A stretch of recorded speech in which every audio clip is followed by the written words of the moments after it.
Hello বন্ধুরা, দীঘা নাকি মন্দারমণি কোনটা সব থেকে বেশি সুন্দর আজকে দেখে নাও তোমরা। আজকে আমি এসে গেছি মন্দারমণি সি বিচে। প্রথম দেখাতেই একদম ওয়াও লাগছে, খুব সুন্দর লাগছে দৃশ্যটা। দেখো এই ভিউটা, চারিদিকে শুধু জল আর ওপেন স্কাই, পুরো পিসফুল, শান্তির জায়গা। এখানে এসে সবার মন খারাপ, সব টেনশন দূর হয়ে যাবে, মাইন্ড পুরো ফ্রেশ হয়ে যাবে এই জায়গায় এলে।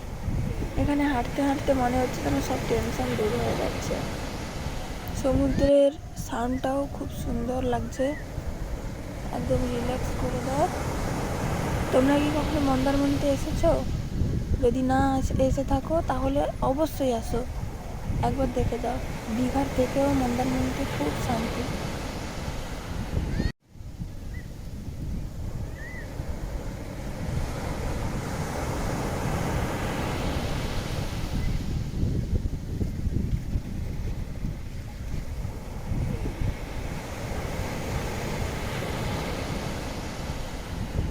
বন্ধুরা, আজকের মতো টাটা। ভিডিওটি ভালো লাগলে অবশ্যই লাইক, কমেন্ট এবং শেয়ার করতে ভুলবেন না।